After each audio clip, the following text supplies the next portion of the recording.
ইরানের মহাপ্রলয়, মার্কিন মদদ বনাম খামেনির রক্তক্ষয়ী দেয়াল। ইরান কি এমন এক যুদ্ধের দিকে এগোচ্ছে যেখানে কেউ বিজয়ী হবে না, বরং সবাই ধ্বংস হবে? একদিকে ইসরায়েল, আমেরিকা, অন্যদিকে ইরান, রাশিয়া। বিশ্ব ইতিহাসের মানচিত্র পরিবর্তনের এক নতুন সন্ধিক্ষণ। সামনে এক ঘোর অন্ধকার, সর্বগ্রাসী মহাপ্রলয়। ইরানে শুরু হওয়া বর্তমান অস্থিরতা কি শুধুই গণতন্ত্রের দাবি, নাকি অস্তিত্ব বিনাশের এক নীল নকশা? 2022 সালে 600 মানুষকে হত্যা করেও ক্ষমতা ধরে রেখেছিল ইরানের মোল্লাতন্ত্র, কিন্তু দমন নিপীড়ন থামেনি।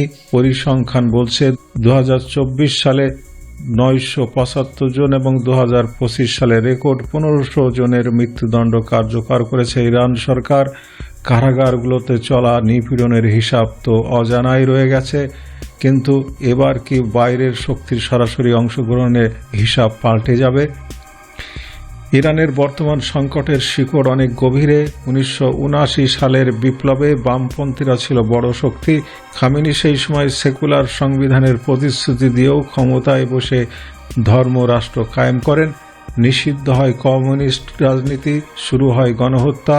আজ সেই বামপন্থীদের উত্তরসূরিরা ইউরোপে বসে ইরানের অভ্যন্তরের নারী, শ্রমিক ও যুবকদের নিয়ে শক্তিশালী নেটওয়ার্ক গড়ে তুলেছে। তারা এখন সুযোগের অপেক্ষায়। বিশ্বজুড়ে ব্র্যান্ডিং করা হচ্ছে শেষ শাহের ছেলে রেজা পাহলভিকে। ইসলামী শাসনের জাতাকলে পৃষ্ঠ ইরানের সাধারণ মানুষ এখন আল্ট্রা সেকুলার। তবে বিশ্লেষকরা মনে করেন ইরানের রাজতন্ত্র ফেরার সম্ভাবনা ক্ষীণ। সর্বোচ্চ হলে রাজা হতে পারেন একটি আনুষ্ঠানিক পদ। ইরানের মানুষের গন্তব্য হয়তো শেষ পর্যন্ত গণতন্ত্রের দিকেই। খামেনির বিদায়ে দেশ গণতন্ত্র পাবে, নারীরা স্বাধীনতা পাবে, হিজাবের নিগড় ছিঁড়বে, এটা নিশ্চিত। কিন্তু মুদ্রার উল্টো পিঠ কি আরো ভয়াবহ? খামেনি না থাকলে ইরান কি মার্কিন পুতুল সরকারের কবলে পড়বে? ইরাক, সিরিয়া বা অতি সাম্প্রতিক বাংলাদেশ ও ভেনিজুয়েলার মতো ইরানের খনিজ তেল কি লুট হয়ে যাবে? দেশ কি পরিণত হবে এক অস্থিতিশীল দরিদ্র ভূখণ্ডে? ইতিহাসের শিক্ষা বলে, যতক্ষণ মিলিটারি বা তার অংশ জনতার পাশে না দাঁড়াচ্ছে, ততক্ষণ স্বৈর শাসকের পতন অসম্ভব।